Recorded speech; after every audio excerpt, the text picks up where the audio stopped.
Yun, dito na naman tayo. Pinawalan ko yung mga jet fighter natin kaso hindi ko na alam kung nasan sila. Nandun ba sa likod ng bubong o andito na. Ayan, kanina pa sila nagpipitik-pitik kung saan-saan din eh. Pero dito lang sila, hindi pa naman sila nalayo-layo. Ayan, check natin, 6 na piraso yung pinawalan ko. Magpapawala tayo ngayon ng 2. Ayan, grabe, pero bago yan.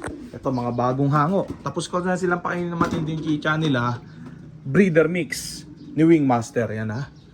Sa mga newbie dyan, alam na kung ano pag-uumpisahan nyo. Breeder mix ni Wingmaster para pagpalain na.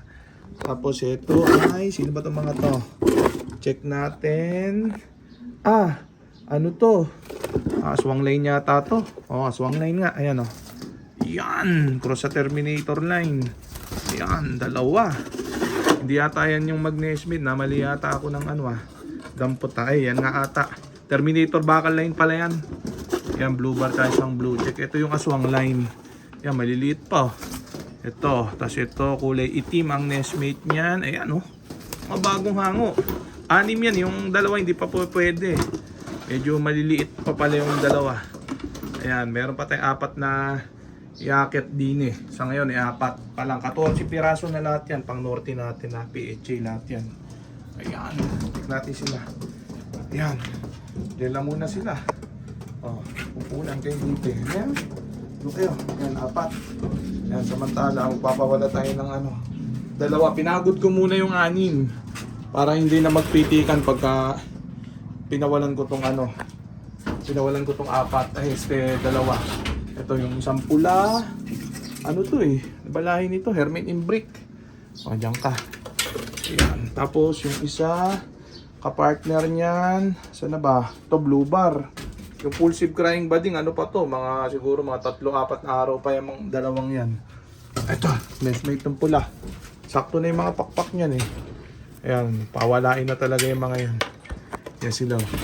Buksan na muna natin tong mga sliding door natin. Ayan, dito sa fly frame. Ayan, open na. Yan na sila. Moment of truth, unang pawala dito sa 2. Huwag sanang madisgrasya. Sakto na yung tubo ng pakpak nila. Kaya pwede natin pawalan. Hindi sila pipitik. Hindi rin sila mahulog man dyan, makakaahon.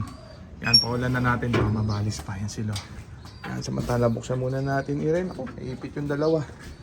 Ayan. Ngayon lang yung sistema paulit-ulit na ginagawa natin sa mga jet fighter natin mga barata ha. Tinuturuan muna nating tumuka at uminom dito sa loob. Pagkabihasaan na mga 2 to 3 days, pwede nang ilagay dun sa aviary para makapag-marking sila, viewing hanggang sa matuto pumasok dito sa trapdoor. Ayan. Tapos nun mga 2 to 3 days sa ganun, pwede nang pawalan, depende kung yung pakpak sumagad na yung haba bago pala sumagad yung number 9 sa number 10. Ayan, meron tayong palatandaan doon, tinuro na natin nakaraan sa previous vlog natin na lang kayo, panoorin nyo na lang mga previous vlog, andun na mga full details. Ayan, breeder mix ni Wingmaster.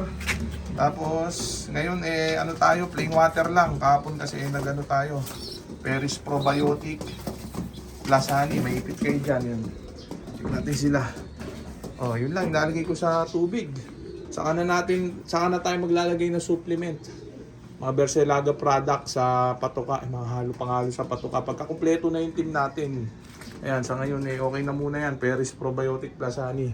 Pagka matitibay ng Rumonda yung mga team natin, pagka pinapalakasan natin sila, saka tayo magdadagdag ng mga pailan-ilan na supplement, pasundot, panghalo, pambinder sa patuka na Wingmaster. Sa ngayon, breeder mix ni Wingmaster gamit natin. Pero pag nakumpleto na itong team natin, saka tayo mag-re-racer mix pag nagre-raging na sila lahat. Ayan, tapos yung mga south team natin, mga pa siguro tayo makakapag-breed. July, June, mga ganyan, June, July. Tingnan natin, mga bata, sasadyain natin mga bata yung mga panlaban natin. Baka sa ganito buenas. Ayan check natin. Ayan sila, ayaw gumalaw. Yan yung 2. Hayaan lang. Kung sayan lalabas para magpagaspas-pagaspas dyan. Yung mga kasama nila, hanapin ko lang sa labas ha. Sara na muna natin ni Re. Kasi kanina nagpitik-pitik sila. Yan, check natin. Meron tayong pang-upload sa FB page natin. Ayan. Silip na lang din kayo doon para pagpalain na. Yan yung mga gustong magtanong na tropa, magtanong na para masagot natin sa pamamagitan ng ating mga video. Comment lang kayo dyan, huwag kayo mahiya. Yan yung mga basher na hindi nahihiya eh. Kakapal na mukha eh. Yan o. Babalasahin ko yung mga yan pag nakita ko yung mga yan. Wala yung mga jet fighter natin, mga barata. Wala rin din eh. Check natin kung nasan sila ha. Tarik dito. Sobrang init. Paso betlog. Yan dito tayo sa buhay moves. Ito pala sila oh. Ayan oh. Nalilim sila oh. Yan oh. Yan, grabe. Ganda tignan. Ayan oh, 6 na piraso yan eh. Yan oh, 6. Ayan sila oh. Nandyan pala kayo nakatambay ha. Yan, ganyan-ganyan lang. Hayaan lang sila. Pag ayan eh mga nauhaw na, pupunta na sila dun sa kulungan natin, magpapasukan na yung mga yan. Yan, sa ganyan nakapag-marking ang mga yan, tambay-tambay lang, open loop lang. Kaya lang sila sa labas pag mga ganyang edad. Siguro mga 2 to 3 days pa, ibabartuli na system ko na itong mga to. Yung purpose nun eh, para pag-maturin sila sa kulungan. Yan, para hindi ma-fly away. Kasi yung ganito, pag tinuloy-tuloy, ang paronda hindi binartulina. Ayun nga, may nagtatanong na tropa para saan daw yung pagbabartulina. Eh yun eh, para maiwasan natin yung pagka nag-raging na sila matibay na lumipad, may mga pagkakataon na pag rumaging eh hindi na nakakabalik yung iba dahil nga malabo pa mga mata nila, masyado pa mga bata. Re-raging talaga yung mga yan. Swerte mo pag nakabalik lahat, pero madalas eh may kulang pagbalik nila. Sayang naman, di ba?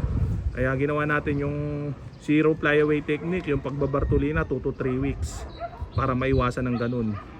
Yun eh, puputulin yung momentum nila sa pag-raging, tapos pagugulangin. Total, marunong naman na silang makauwi, marunong na rumonda. Bago pa mag-raging, ibartulina na 2 to 3 weeks. Pagugulangin, malilinawin ang mata, patitigasin. Tapos nun, pwede nang pawalan. Kahit mag-raging na sila nun, only raging. Hindi mawawala, walang mawawala. Sure ball yan. Ayan ha. So yan na muna natin sila dyan.